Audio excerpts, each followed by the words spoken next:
She's grown, she's bold, she's speaking her mind. A little dose of truth with a whole lot of shine. Hot topics, real life, no stressing. You tapped in now, it's a dose of precious. Real talk, good vibes, and Jim's authentic. Welcome to A Dose of Precious. Let's get a round of applause for the audio working correctly, right? Because we minimize the small things, but we're going to appreciate a smooth flow, okay? And we're going to appreciate good fucking audio. We're going to. How am I doing? Let's do a quick check-in. I mean, overall, amazing. We're back with the good old faithful, right? My eyelash glue is sticking. Ignore her. She's still a bad bitch. We went back to, this is actually Body Wave. We're back. Missed the curly. I think the curly was super cute. Sidebar, we're giving her a rest. We have our reasons. We're not going to say them today. Just know, appreciate the curl. Appreciate her. I burned my forehead. You guys can't see it. It's covered with makeup. Not happy about that. Maybe that's another reason why I like the curly hair. But we're here. Just to jump right in, let's move on to viral talk. Viral talk. Of course, we're going to start off with Diddy. I want to say I'm over this. I'm not over it. I feel like the stuff that has come out has been very repetitive. It seems like his victims have gone through very similar situations to Cassie. And not ends. That makes me sad. It shows a pattern. It shows that this is a habit. It shows that this is who he is. And although I believe all of these things to be true, we don't know what the jury would think. Just to, again, get straight into it, we're jumping ahead, been looking at my notes, but Diddy actually did get a warning this week. The warning basically was for him nodding at the jurors. So as the witnesses were giving their testimonies, he was nodding vigorously according to the judge. The judge said that this happened several times and that this is unacceptable. And if this happens one more time, that Diddy's... let me not add my own sauce to it. That Diddy's going to have to leave the courtroom. Because it seems like, based over the information, that he may have been trying to coerce the jury. I think that that's already done. I think if that's what his goal is, that the deed has been done, and him nodding in court maybe gives them some type of like validation, like, you already know what it is. Don't play with me. But we'll see how things go play out, I guess. There's a lot to be known and discovered. So we shall see. So we can start off with the CFO of Bad Boy Records, or the previous CFO, I should say, of Bad Boy Records, which is Derek Ferguson. He said a lot of things. The stuff that I found to be important was that Diddy did charge personal expenses to his company credit card.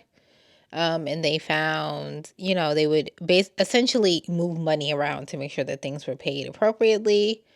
And then another thing that the CFO brought up that I found to be important was Diddy wired $20,000 to Cassie's father. The money was sent back. And then Diddy sent the money back. And then that was the end of that. But that's very telling. There was when Cassie's mother also, I believe it was Cassie's mother that went on the stand. She also mentioned something about Diddy requesting money from them.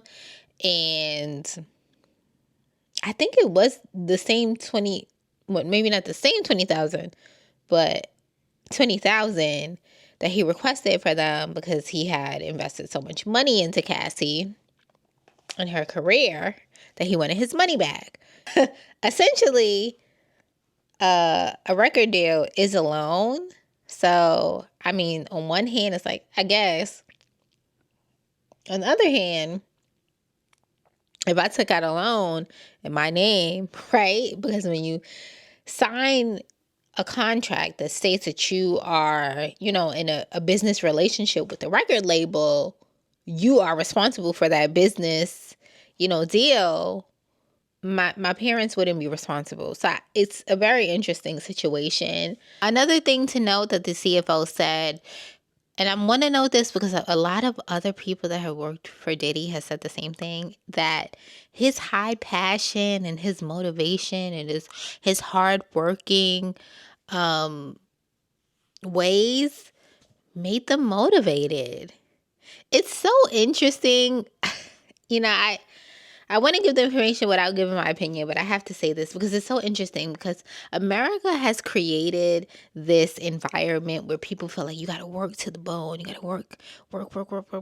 And that's what's going to make you so successful, when really it's really about power, money, connections, right place, right time, being realistic, what race you were born into, all of those things.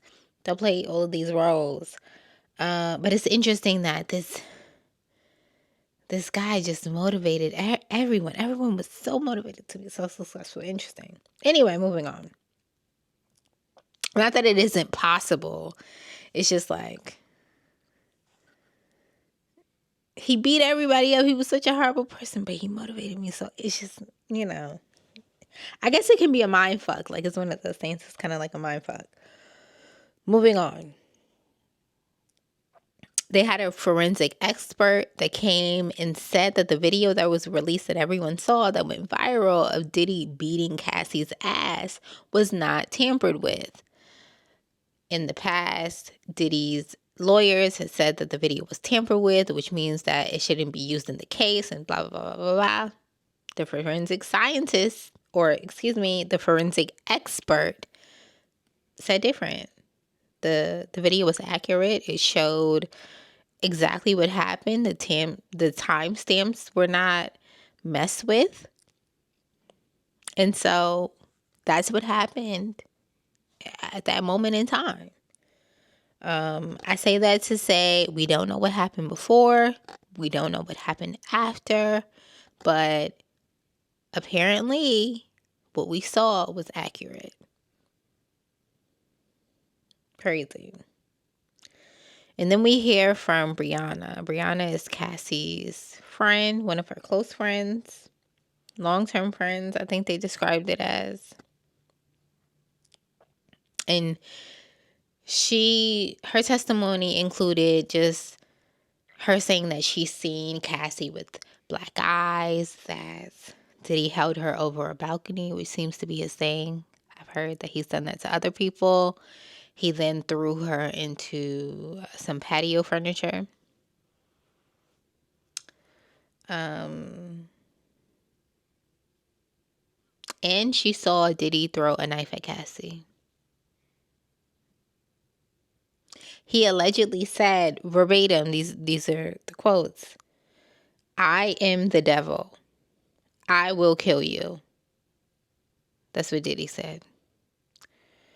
Not making that face to deny that he would, because I don't doubt that, and I'm sure, whatever. We won't get into that. But what a thing to say to somebody. To call yourself the devil and then threaten, essentially, to kill someone. Insane.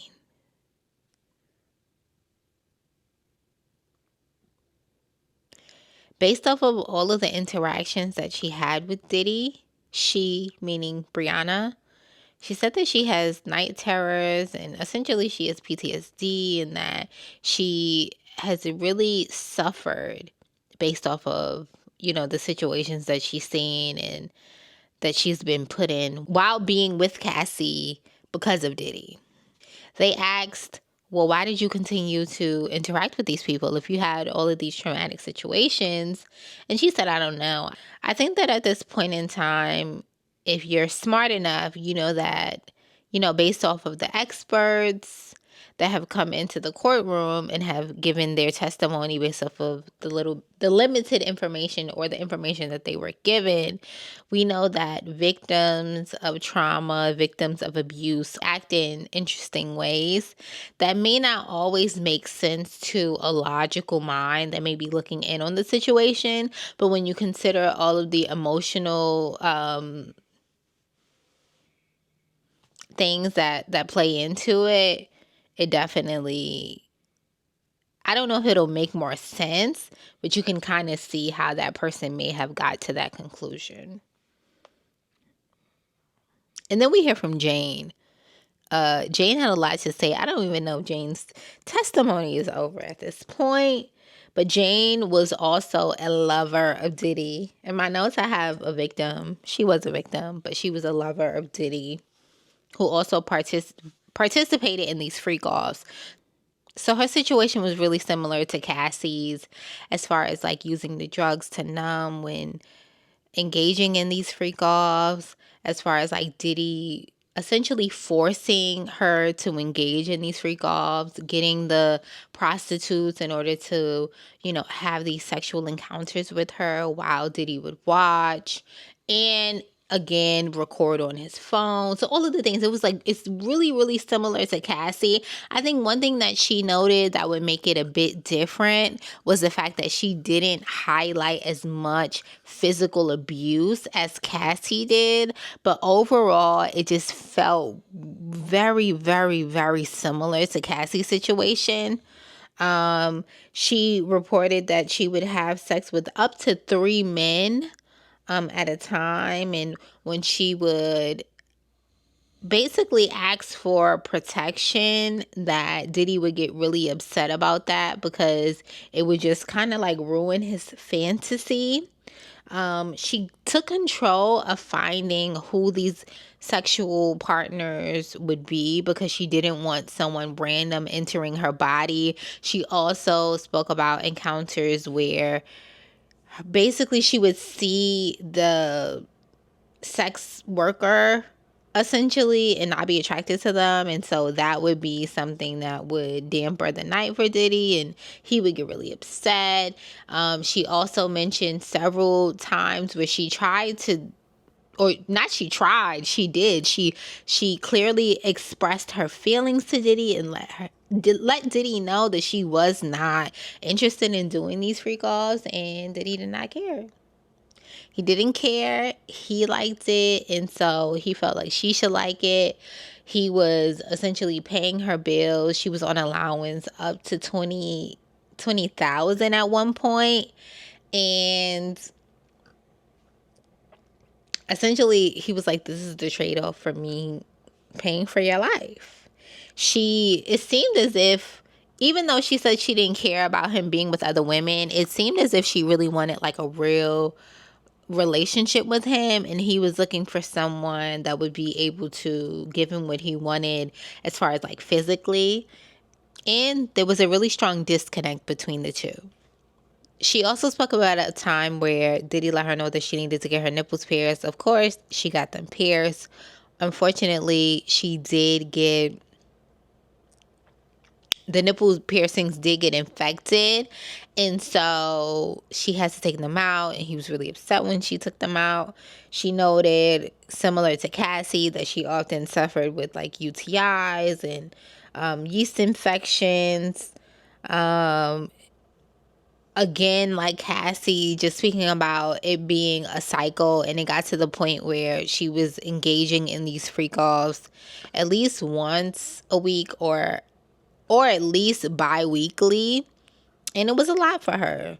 She said several times that she did not enjoy participating. She emphasized the fact that she brought it up several times and that her concerns were completely ignored by Diddy, or either ignored or dismissed.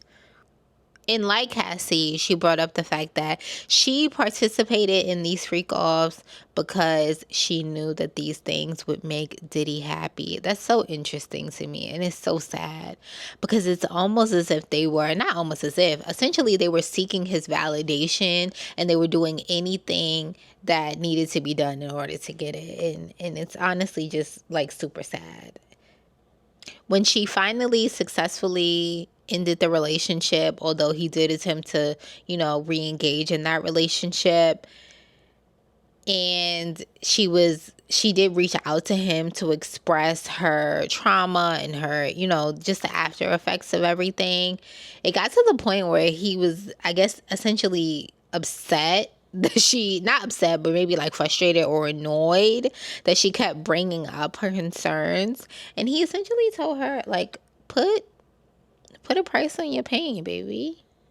Put a price on your pain so you could shut the fuck up. He also did that when I wanted to bring this up too, because there was 2 incidents that she spoke about where she expressed that she was like super overwhelmed after the freak offs and she ended up crying, and he was kind of like, bitch, what the fuck are you crying for? Like, you get yourself together, because I don't want to see this. Like, you killing my vibe. Like, you're ruining the mood.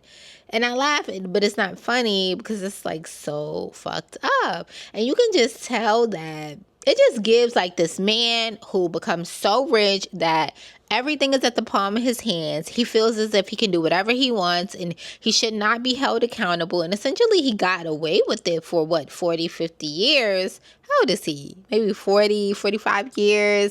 Okay, maybe not 40. Maybe 30, 35, maybe some late 20s, something like that, years. And he just really honestly never just thought that he would be held accountable. And I also feel like he was appalled by the fact that these women pushed back. And I'm so happy that they did, because if they didn't, they would still be in a situation. But it's so crazy to think that he was having freak offs as late as a week prior to him being arrested. So yes, we're hearing from a Jane, and yes, we heard from Cassie. Of course, Jane is the alias name, if I didn't already mention that. So that's not this woman's actual name. But we heard from the Jane character. We know that, I shouldn't say character because she's a human being, but we heard from Jane, and then we heard from Cassie, and he's just going around traumatizing women. And it's honestly like truly disgusting. She also mentioned that she smuggled drugs for him, just meaning that, well, not just meaning because it's illegal, but she brought illegal drugs from one state to another for Diddy. It's illegal, but she did it anyway. They assured her that it was okay and it's not a big deal and all of the things. And so she smuggled drugs for him. Now we are going to be moving on to the next topic, which, of course, is going to be the DDG and the Halle situation. I am not happy about this. I want to note this. I do laugh at DDG. I think some of the things he does is funny. But I don't laugh when it comes to Halle, because I feel like maybe I see some similarities of myself in her, and I know that she doesn't deserve this, or maybe she just represents just a bunch of situations that I've seen with a bunch of Black women where I can't get into it because it'll be too long-winded for me to really explain where I'm coming from, but I feel for her situation. I feel for her situation. Is she going to thrive? Yes. Is she going to be okay? She's going to be fine, right? She'll be able to get through this. She's strong. She did the right thing. She went to the courthouse and she did what needs to be done, but it's still unfortunate. And I know that this is weighing heavy on her. And let's not forget to mention the fact that baby Halo does not deserve this. It sucks that things are playing out the way that they are. We previously spoke about the restraining order that Halle had on DDG, him smashing her head into the steering wheel, all of these things, right? And so there was a court date set up. Right before that court date, DDG filed a motion. Basically, his motion was to prevent Halle from traveling with baby Halo. I want to know that the original motion that was filed by Halle was done about 3 months ago. And so this entire time, DDG had more than enough, ample time for him to, go and get a lawyer to respond to this, to get his ducks in a row. He waited about a day or two before in order to file this motion. He filed this motion basically saying that she was an unfit mother. He also released some text messages saying that she was emotionally unstable and Halo was not safe to be around her. So I'll put the messages up on the screen. I'll be honest. I did not read the messages. I think this is a me thing. I didn't read the messages because I do get secondhand embarrassment and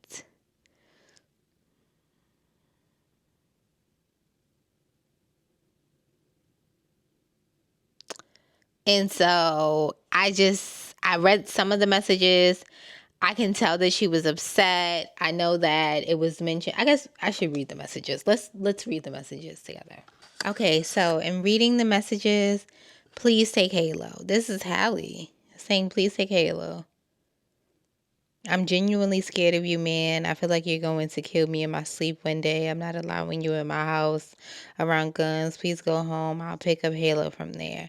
Me and Halo are in the code, and you won't let us in your house. Are you serious?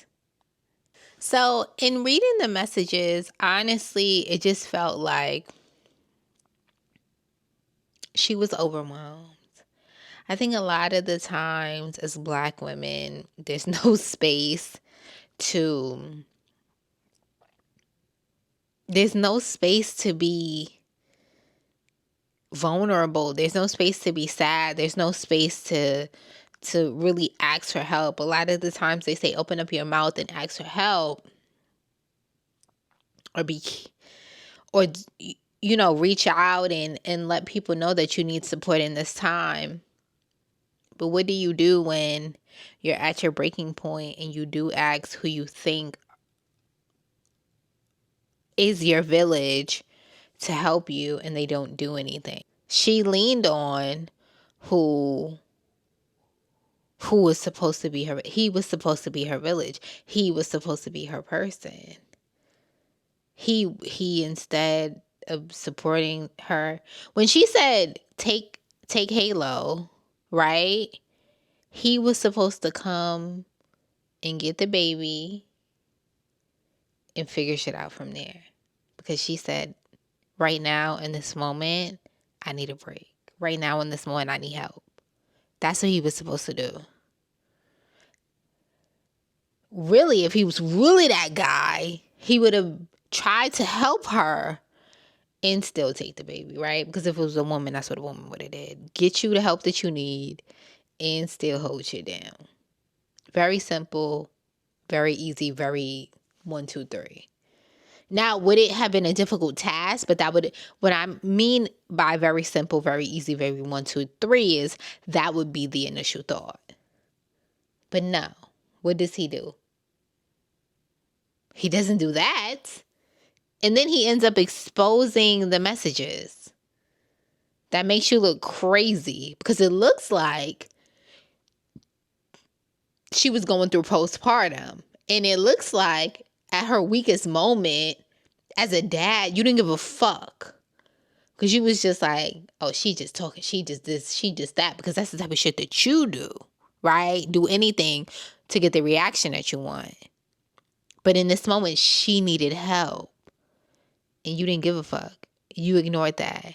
You didn't even care about your baby enough to be like, well, let me at least get the fucking baby away from her.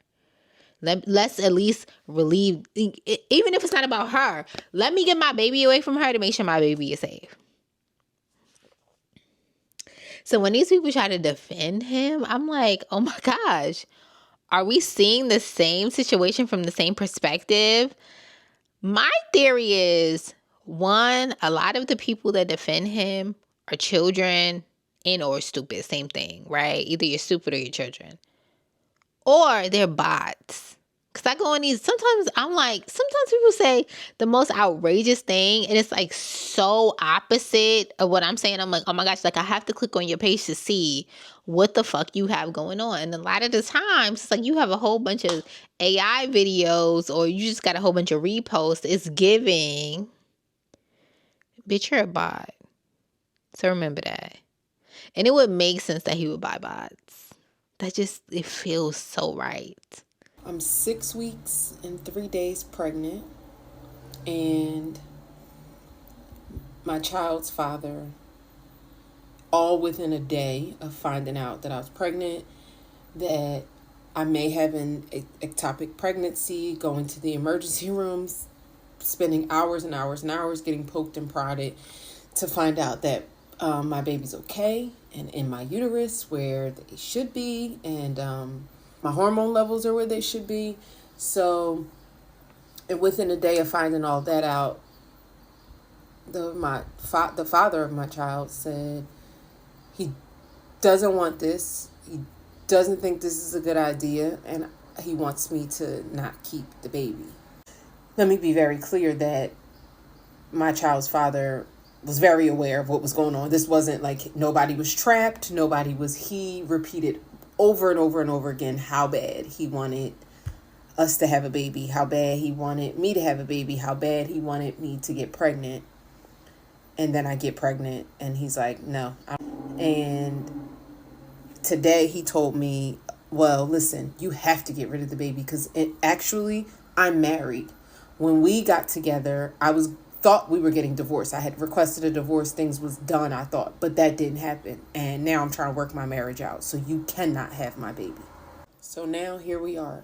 And I'm trying to keep my stress levels down because one of the reasons they thought it was, or wanted to rule out it being ectopic pregnancy, was because I was bleeding and still having a little bleeding issues.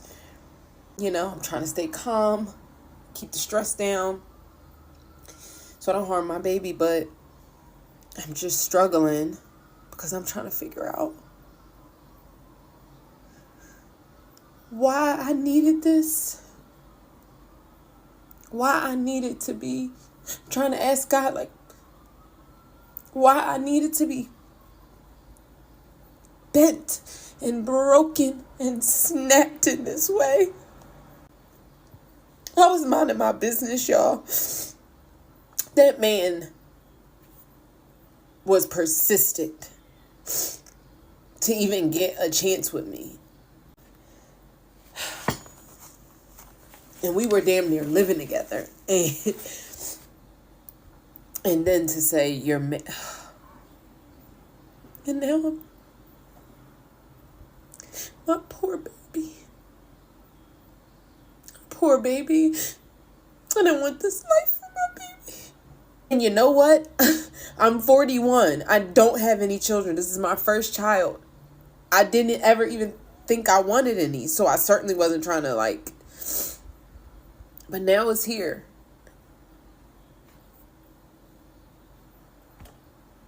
Just married the whole time.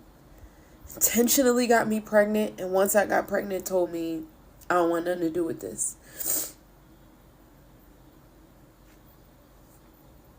Now, anyone that thinks that this woman has any sense, you're just as dumb as she is. You made it all the way to 41 years old. And now at 41 years old, you're pregnant. Not only are you pregnant, but you're pregnant by a man that has told you that he wants nothing to do with your child, to get an abortion, because he is married and he wants to work it out with his wife. Now, I'll give you some grace, because maybe you really want a baby and you still want your baby. Regardless, maybe you're 41, you're like, oh my gosh, I'm having this midlife crisis, I want to have a baby, blah, blah, blah, blah, blah. Fine. But it feels like, well, what I honestly think is, You wanted some fucking attention. Now, are you really pregnant? I would hope that at 41 you wouldn't be lying about being pregnant. But, like, I don't understand what reaction you expected to get, because I can't possibly think that you would expect to get a positive response. Fine. You didn't know he was married prior to. Fine. You thought that y'all was in a real relationship. You probably thought that y'all really loved each other. All of the things. Fine. But now you know what it is. Use all of the information that you have and make the best decision. What would the best, most logical decision be? It would be to, one, be done with him. Well, no, excuse me. That's wrong. One, get an abortion. Because what the fuck else would you, like, why would you be having his baby? Two, to be done with him. And three, to move on with your life. Now, if you're a woman and you really want a baby and all of those things, and you're prepared to be a single mother, and you're prepared to teach and prepare your child to be, well, you can always find your baby a new daddy. I do believe in that. I believe that there's a lot of men out here that would love to be stepdaddies. Would I trust them to be around my children? No. Also, do I have children? No. But that's up to you to decide. But don't try to have this baby thinking that you're going to keep this man around, because that is a tale as old as time. That is a tale as old as time, and that baby is not going to make that man do nothing that man doesn't want to do already. If he didn't want to be a daddy to your children before then, it's not going to happen. If he didn't want to be with you before then, for real, it's not going to happen.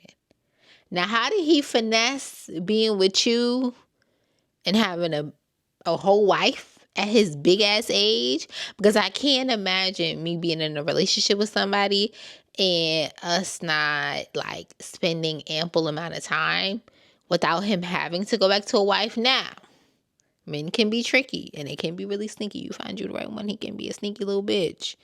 But, girl, it's giving you don't have all of them sense up there, that you got maybe one, possibly two, more likely 1.5. Let it go. Let it go. Let the baby go. Let him go.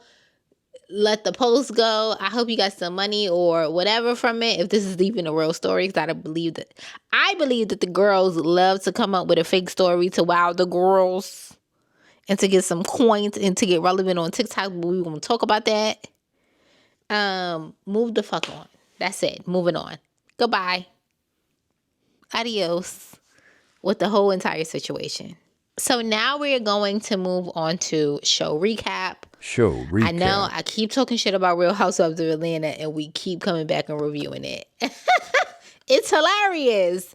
Not really, but we will be reviewing the Real Housewives of Atlanta again this week. There was a lot of juice going on. Honestly and truly. I think I know enough information, but there's a lot of hot tea. So let's get right into it. So we're just going to go person by person and we'll move around as see fit. We may be all over the place. Girl, follow me. So we can start off with Shamia. And the first note that I have on Shamia is she was basically questioning who is Black. Now, we know that Black is allegedly a person that Drew was dating. And who brought this up? Portia brought this up. Now, Drew has said, which she said in the conversation that she had with Portia, that this Black person is only a friend. She came out later on and said that Black doesn't want to be married and that she desires to be married and she wants to be in a committed relationship. So she knows that her and Black are not, meant for each other because they essentially want different things, which makes complete sense. I just don't understand why Shamia felt the need to pick at Drew like that.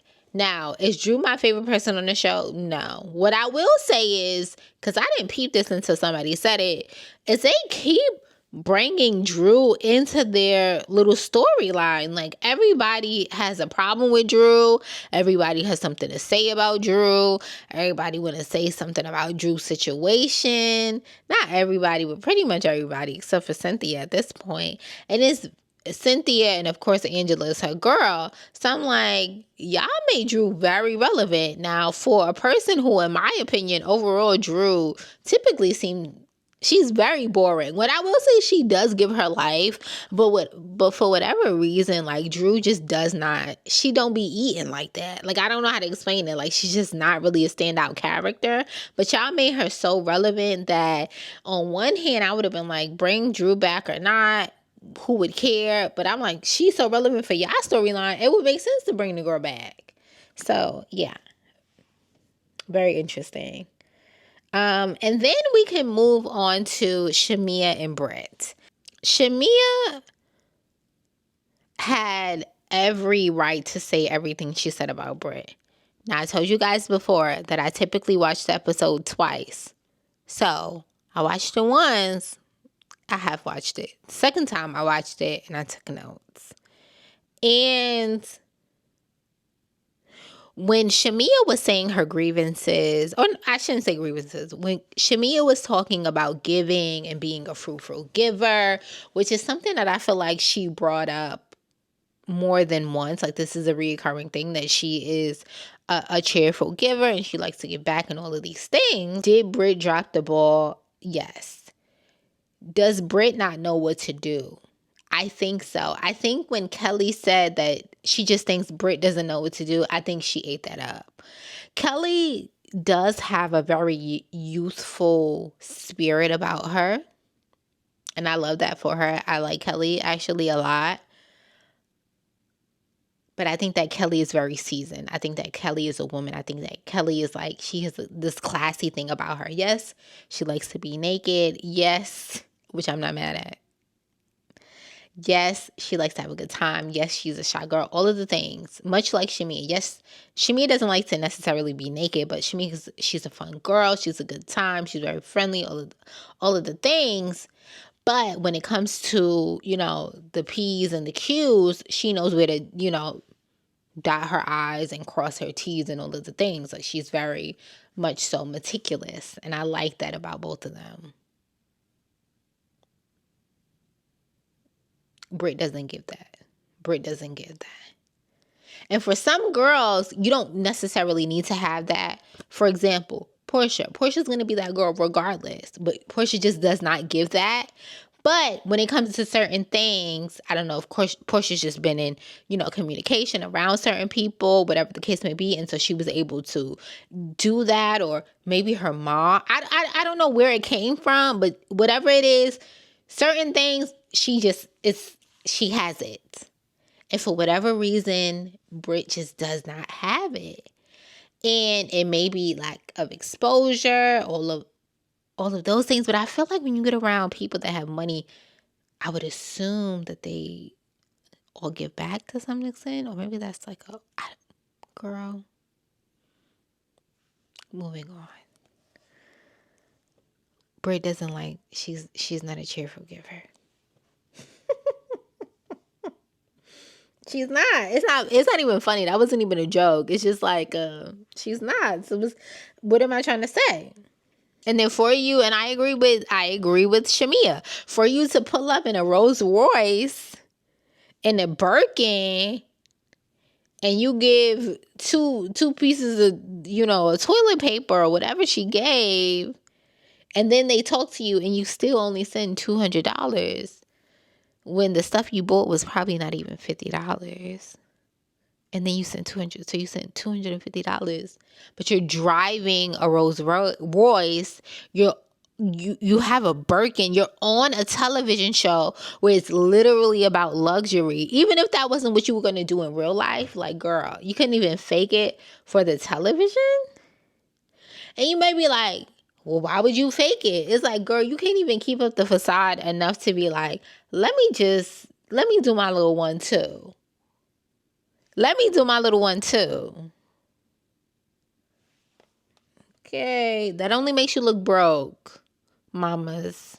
And then staying on the Shamia and the Shamia and the Brit train. We know that there was some friction, we'll call it, between Shamia and Portia. Between Shamia and Brit, because Shamia is, again, she's a fun girl. Shot o'clock. And so she's encouraged, she's like, let's take a shot, let's have fun, all of the things. And Brit is a lightweight. She can't drink much. And so she's taking the shots, trying to be down with the other girls. And then she ends up drunk and she's throwing up and all of the things. Now, this is what I'll say. Because Brit said a lot of things. She had a lot of things to say. One of the things that stood out to me was that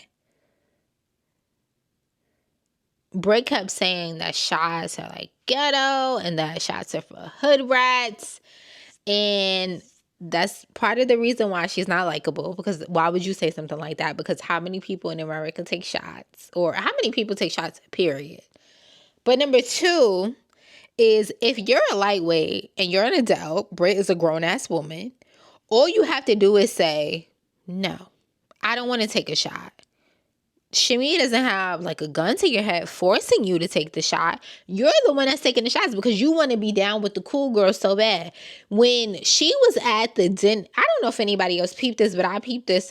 Again, I watched the episode 2 times, but the first time I didn't really honestly watch. But when I watched the episode again, when Brit and the rest of the girls were leaving, they had like the little cooking thing. Kelly seemed to be the only one that was really into it. I think Cynthia was trying to help a little bit. Brit wasn't trying to do nothing. And who else were they with? And Angela wasn't really trying to do nothing, for real, from what we could see on the television screen. But Brit was like, oh, I want to know what happened on, at the waterfall. And I think the real reason she wanted to know what happened at the waterfall is because she wants to be down with those girls so bad. Like, she feels like, I'm a cool girl. I look like this. I'm supposed to be down with the cool girls.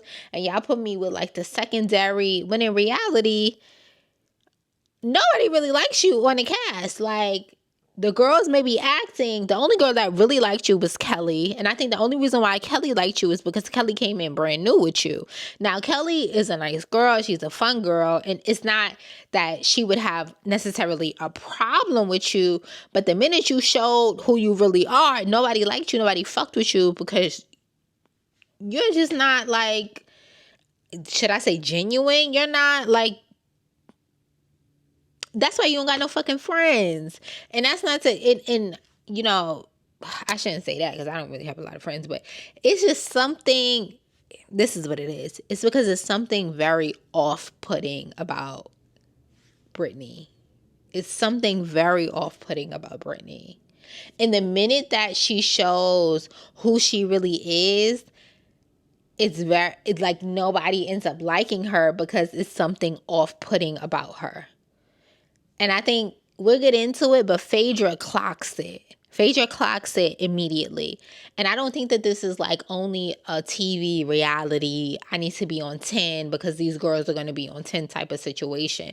Because honestly, this season was very, very, very, very calm. Like, Angela was the only one that was on bitches' asses. Nobody else was really like clocking nobody tea. Like, every once in a while they have something to say about this or about that. But really the stuff that they were saying stuff about is stuff that you can't let slide. Usually they kind of like nitpick at stupid shit that is like, okay, girl, like you're dragging it. The stuff that they said stuff about this season made sense. Cause like, okay, girl, like you need to say something about this. You know what I'm saying? So you really got lucky type shit. and you didn't even appreciate that type shit.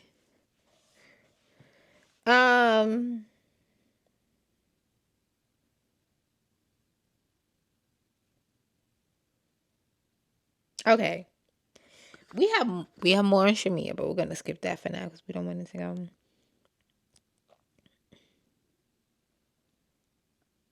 To that place. So we can move on to, let's just give some more insight on Drew in this situation, because actually Kelly also questioned Drew about Black, and Drew basically said the same thing again. What I want to also know is that the original Drew and Black comment came from Portia. And I think Portia said what she said because Drew said what she said, which was that Portia was dating Future. And so, of course, you know, Shamia needs to say something back naturally. But I think that Portia feels like, even though they're both, let's be very clear, it seems as though they're both dating. So both Drew and both Portia are going through a divorce. And it seems like both Drew and both Portia are dating. Is it too early to be dating? Bitch, I can't tell you because I've never been through a divorce. I don't know. What I will say is it feels fast for me.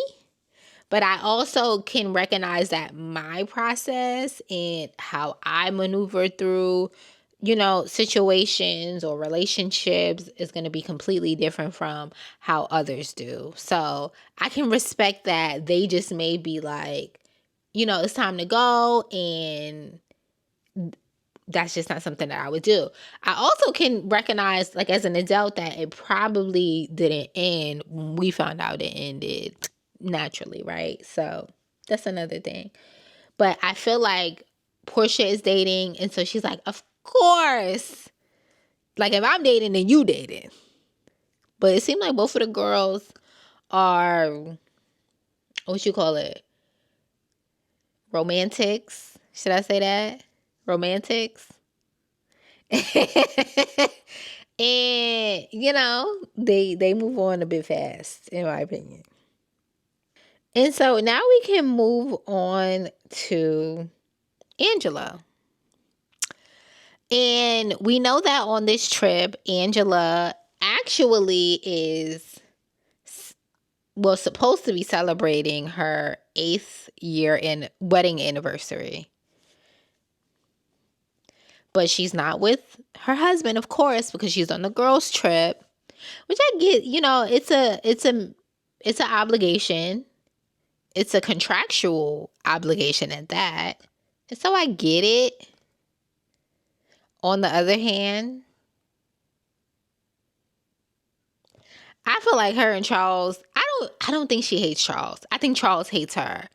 And so I feel like he didn't give a fuck. She was probably like, we supposed to go on so and so. And he was probably like, okay. Yeah, I know they said Charles is gay. That's not a joke. They said that. He was probably like, okay. And she was probably like, okay. She probably wasn't like, okay. She has to know how he is. 8 years, you have to know how your husband is. Like, at what point is it like, okay, girl. All right now. Like, you know who the fuck he is, and he don't care. And it's so telling when they're together and the producers are like, do you love your wife? And he's like, next question. Or when she's trying to call him on their anniversary, or she said not their anniversary, the day after their anniversary, whatever, and your husband is not answering the phone. That's insane. That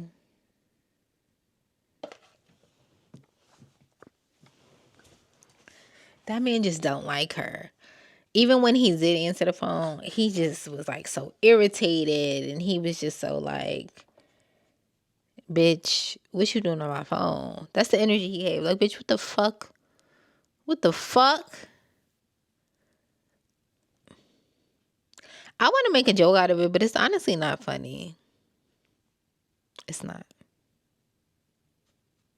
So yeah, Charles hates her. Oh, she also blurted out that Charles doesn't wear his wedding ring, which only makes it worse because you started off with the rumor about him having an outside baby, and then we see how he treats you, and then you just blurt out he doesn't wear his ring. It's giving Charles is living his best life, and it is what it is. She did mention that they're going to marriage counseling and that she'll bring it up again, that it bothers her that he doesn't wear his ring.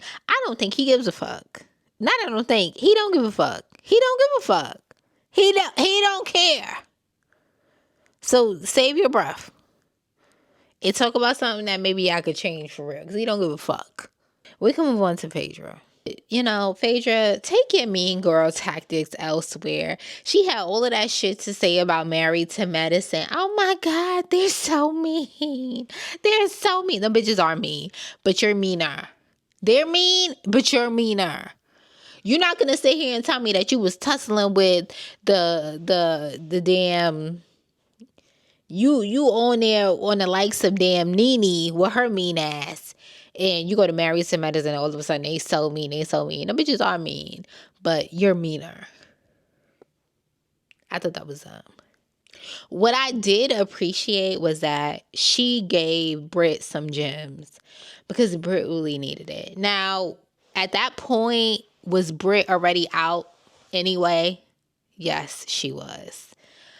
She had already dug her grave, and it wasn't going to be a thing where she came back. But she told her, you need to stop being so defensive. Every time somebody says something to you, you don't have to take it like a personal fucking attack. Like, it's not that deep. If a girl is coming for you, you'll know that they're coming for you. But every little snippet of a second that it could possibly be something, you don't need to dissect it and try to like work it out. Because what it really gives is, this is how I'm taking it as a viewer, is that honestly, you just looking for something to say. Like even when they were sitting at the table and she tried to bring up Apollo, it just gave you just trying to find conflict with anybody because you think that conflict is going to keep you in your spot. When in reality, you need to find a balance between having conflict because of course the girls love drama, meaning the viewers love drama, while being able to be likable, not only within the group, but be likable to the people. So you need to be charming. You need to be funny. You need to be friendly, right? And if you beefing with everybody at every single chance, that's not friendly. You saying that you only beefing with Angela and Drew when, I mean, did you really have a problem with Drew? You didn't. You just, it's too much. When in reality, you done started shit with damn near everybody in the damn group. Over dumb shit too, at that. Like, it's very telling when you're beefing with damn Shamia. Now, Shamia did kind of come at Drew, so I could see that for them. But when Angela even came at Shamia, I was like, girl, what the fuck are you doing? And her and Portia's problems is, like, different. But, yeah. What? Weird. And moving on to that, we can go back to when they were sitting at the dinner table and Britt asks, does anybody have anything to say to me? Does anybody have basically any grievances that someone wants to talk out? And Portia was basically like, you know, you said that you don't feel supported within the group. And before she could even finish what she was saying, of course, Britt gets super defensive. And Britt basically is like, well, you couldn't even say my number. I honestly feel like Portia wasn't wrong. If we're in a group chat, right? Which who knows who starts the group chat? One of the girls that has everybody number could have started the group chat. For all we fucking know, it could have been a producer that started the group chat. Like, we don't know, right? And so if I'm getting all of these numbers and we see them as friends, but they're not friends. They're coworkers, right? And so, do you have all of your coworkers' numbers? Honestly, at most of my jobs, my coworkers don't even have my personal numbers. I don't fuck with y'all bitches. I don't. There's no reason, unless we cool like that, and maybe we going out for drinks after work. Like, everybody at your job does not need to have your personal number. You can contact me during work hours, and you'll be able to get all of my contact information for work hours. But after work hours, there's nothing for us to really talk about. There's no need for you to have my personal number. And so if we're in a group chat and I say, well, you know, what Portia said, she said it real cute too. Put your name up.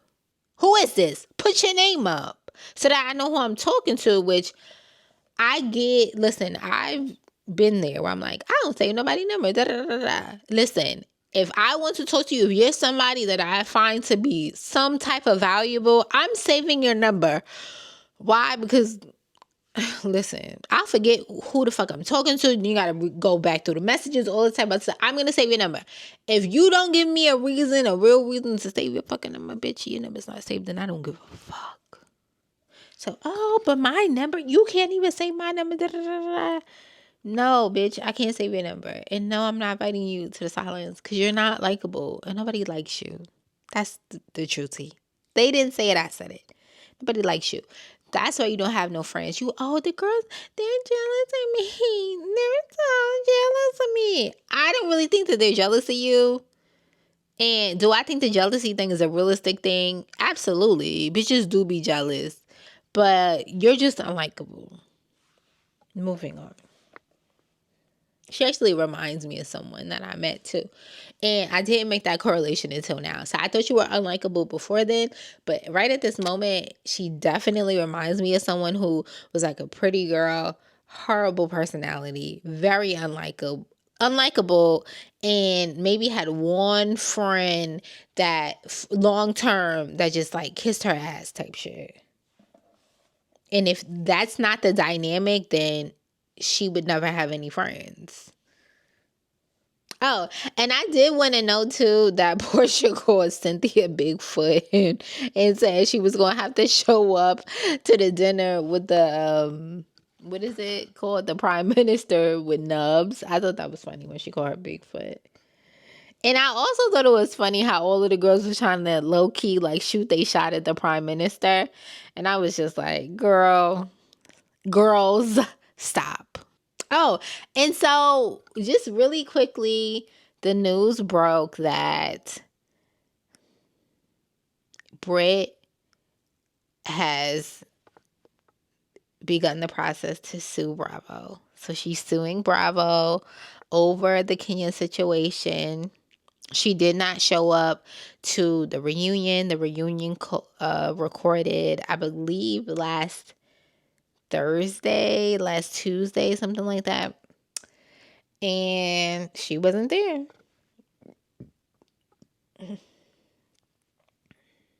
She was not there. And I mean, of course, I don't think that she's coming back for a second season, but I don't think she was coming back for a second season regardless, to be completely honest. But this solidifies things. I'm interested to see how things will play out. There was other housewives that have sued or attempted to sue Bravo, and I just want to see, again, how things are going to play out. It's crazy because on one hand, like, I get that they can't control what essentially contractors do. And you can't control anybody, but you damn sure can control what a contractor does. And they did essentially the appropriate thing to some degree by firing or not continuing to work with Kenya for the season. Again, we'll see how things work out. But she did, I say all of that to say that Kenya did release a statement apologizing to Brit and saying that she would enjoy working with Bravo again. And she also released a new episode on her YouTube channel. I did not watch. I don't know why I didn't watch, but I wasn't feeling it. And to wrap up the episode, we see that Shamia gets some information about her daughter that was not pleasant. And I just love how everyone came around her and then began to pour into her. I especially loved how Kelly was like head first in, like, whatever we can do to help you. And, you know, saying that we need to pray together. And I just loved all of the things. Like, I just thought that was so beautiful. I feel like Shamia is the type of person that pours into everybody. And it's just like constantly giving. Like, even when she came out of the room with her robe on, she's like, why is everybody so quiet? And I just feel like she's always trying to suppress what she has going on in order to make everything so comfortable for everybody else. And I just love that Kelly was like, no, we're going to be here for you. And we know that this is a lie. And just as a mother, I just feel like okay, I'm not a mother, but for as an outsider looking in, I just feel for Shamia because I could only imagine like what she's going through. And I think she's so strong because, I mean, I don't know how I would handle it. But it was a good episode. This was a good episode. I will say that. Watching it back the second time, it was fun. It was like the problems and the stuff that came up seemed to be like really authentic and not like a super like scripted made up. They did a really good job this episode. So I enjoyed it. And moving on to comment confessions. So the title of this is, I think I slept with the wrong twin, but that's not even the worst part. Confession. Okay, I've been sitting with this for 2 months. I still don't know if I should laugh, cry, or file a restraining order. So here it is. I, 28 female, met Andre in a bar in Charlotte while visiting my friends. He was tall, charming, and had the kind of smile that makes you start practicing your future couple's Instagram handle. We flirted all night, shared a few drinks, and ended the evening with a ridiculously long kiss in the Uber line. I gave him my number, he gave me his, and nothing. No text, no call, nada. In Miami, strolling IG stories, I see a photo my friend reposted from the same night. That's me, standing at a bar, right next to Andre. Or so I thought. But this man in the pic had a small neck tattoo. I knew wasn't there that night.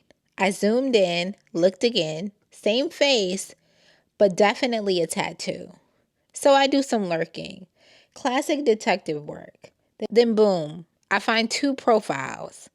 Andre and Darius. 2 brothers, identical, same height, same build. Slightly different energy.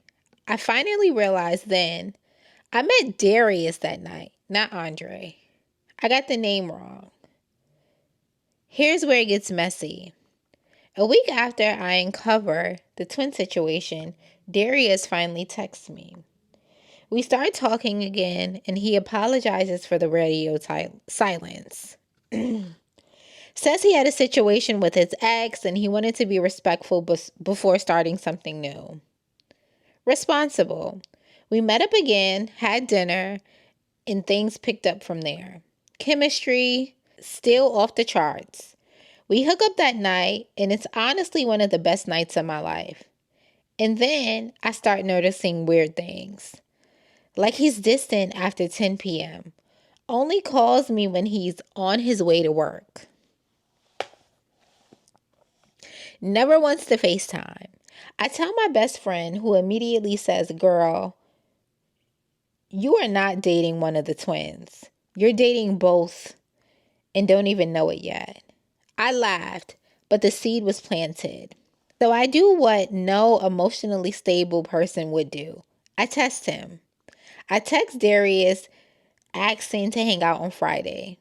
He says he has a late shift. Cool. Then I text Andre on Instagram, something casual, like, hey, just realized we never got a chance to talk after that night. He replies, fast. We chat, I flirt a little, and that Friday night, I'm sitting on a rooftop bar with Andre, who looks exactly like Darius, smells like him, even orders the same drink. But here's the twist. As the night goes on, I start to realize something is off. Not just deja vu, but too much overlap. Same stories, same jokes, even the same little sister in med school line. So I say half jokingly, are y'all twins or just running a social experiment? And this man laughs and then says, wait, you really don't know, do you? They're not twins. They're the same person. Andre and Darius is a fake twin persona he created. Two different online identities. Wait a minute. Damn, wait a minute, I'm confused. Andre and Darius is a fake twin persona he created. Two different online identities. So he could talk to women, ghost them, then come back as someone new. I sat there, frozen, half in awe, half in disgust. He says, most people never figure it out. You did. Kind of impressive. I threw my drink in his lap. Don't worry, it was mostly ice. So yeah, I didn't sleep with the wrong twin. I slept with the same man twice under two different names. He texted me the next day saying, no hard feelings. I blocked him on everything. And just to be petty, I DM'd his real sister in med school, told her everything. She replied, ugh, again? I'm so sorry. What? What the hell? What the hell, say? What the hell, What the hell, LeBron James? Okay, girl. The first thing is you sleeping with these niggas too fast. Okay? It's no reason why y'all texted, he ghosted you, y'all went out on one date, y'all fucked. Y'all texted, y'all went out on one date, y'all fucked. Too much. Now, I believe that my sisters should do whatever they want with their vagina. But this should be a sign. Slow down, mamas. Slow down. That's number one. Number two. He is a monster. He is a fucking monster. Now, I'm always going to try to go on the woman's side and be like, certain things, girls, we know better. But what the fuck are you doing, sir? Excuse me, bitch. What the fuck? Are you dumb? Why are you pretending to have a twin? Or whatever the fuck you said you was doing. And they never find out, so I'm kind of impressed. They never find out because they don't give a fuck enough. She just cared. That's it. Because you're not doing nothing special or impressive. Are you dumb? You need help. You need therapy. Because it was never that serious. It was never that fucking serious. Girl, I'm so happy you blocked him on everything. Leave that man alone. Move on with your life. Go find someone that's for you because he is a monster. He's going to continue to hurt plenty of women that come down his path. And all I can hope is that they are detectives before they decide to fuck him. So he does not get the satisfaction. Because what? Anyway, I hope that you guys enjoyed this video. Don't forget to like, comment, subscribe, and share. Make sure to follow on all platforms where you can access a podcast. And I can't wait to see you guys next week. Bye. You tapped in now, it's a dose of precious. It's a dose of precious. It's a dose of precious. It's a dose of precious. She's grown. She's broke. She's speaking her mind. A little dose of truth with a whole lot of shine. Hot topics, real life, no stressing. You tapped in now, it's a dose of precious.